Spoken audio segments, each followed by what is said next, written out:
आहे परमार्थाची, ही ताकद आहे परमात्म्याची। आज आपल्या अखंड हरिनाम सप्ताहाचं वर्ष 26व आहे।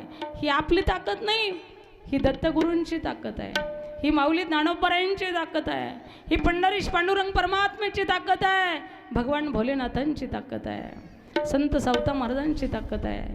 त्यांचा आशीर्वाद आपल्या पाठीशी आहे। मी आहे तुझ्या पाठीशी, चाल पुढे। म्हणून हे चलतंय, नाही तर तुमच्या आमच्यात ती शक्ती का नाही। ताकद देणारे कोण आहेत? दत्तप्रभू आहेत।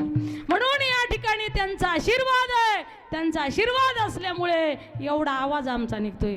सप्ताह सुरू व्हायच्या आदल्या दिवशी मी आजारी होते। सप्ताह सुरू विना उभा केल्यापासून दुखणं पळून गेलं। ही ताकद कोणाची? भगवंताची आहे। म्हणून महाराज सांगतात या ठिकाणी या देवतांचं फार महत्व आहे। साक्षात दत्तगुरु या ठिकाणी नांदतात, साक्षात माऊली ज्ञानोबरा आपल्या बरोबर आहेत। म्हणून या ठिकाणी फक्त श्रद्धा पाहिजे, निष्ठा पाहिजे। दत्तप्रभू म्हटले मी आहे तुझ्या पाठीशी, चाल पुढे। मी तुझ्या पाठीशी आहे। श्री स्वामी समर्थ, स्वामी समर्थ हा सुद्धा दत्त भगवंताचा अवतार आहे। म्हणून दत्तप्रभूंनी भेट दिल्यामुळे दत्तप्रभूंचं आगमन झालं आणि नंतर स्वप्नात आले दत्त भगवंत। म्हणून या ठिकाणी त्याच पद्धतीने प्रभूंनी भेट दिली आणि म्हणून मला कशाचं काही वाटत नाही, कशाचं टेन्शन येत नाही, कशाची भीती वाटत नाही। का? त्यांचा आशीर्वाद खंबीरपणे पाठीशी आहे। देवाने आपला हात हातामध्ये घेतलाय रे, त्यामुळे कशाची चिंता आहे? तुझी चिंता त्यासी सर्व आहे। नको खेद करू कोणत्या गोष्टीचा, पती लक्ष्मीचा जाणत असे। ही ताकद तुम्हाला खेचून आणण्याची कुणाची आहे? दत्त महाराजांची आहे, पांडुरंगाची आहे। म्हणून तुम्हाला इथपर्यंत असताना त्या परमात्म्याने पाठवलं। म्हणजे कुणी बोलवलं? देवाने बोलवलं। तुमच्या आमच्यामध्ये काही नाही।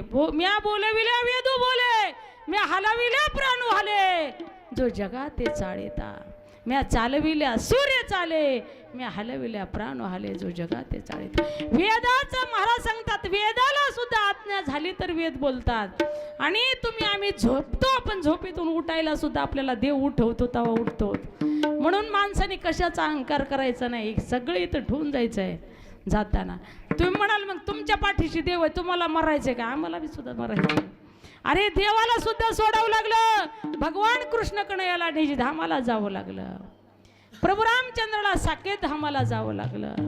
म्हणून अहंकार कशाचा करायचा नाही, कर्तव्य म्हणून करायचं, धर्म म्हणून करायचा आणि धर्म म्हणून टिकवायचा। माणसाचा धर्म काय आहे? चांगलं बोलणे, चांगलं चालणे, चांगलं कार्य करणे।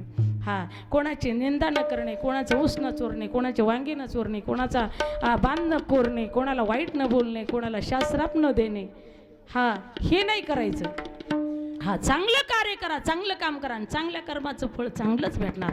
म्हणून महाराज सांगतात, संसारिक माणसाच्या पाठीमागे अनेक दुःख, अनेक समस्या असतात, परंतु या ठिकाणी भगवंताचे चरण त्यासाठी धरावं लागतात। सर्व सुखाचे आगर बाप रखुमा देवीवर, सगळं सुख देवाच्या चरणावरती। म्हणून देवाचे पाय धरा, दत्त भगवंताचे पाय धरा, पांडुरंगाचे पाय धरा, तुमच्या जीवनातलं दुःख नष्ट होईल आणि सुखाचे दिवस येतील। विठ्ठल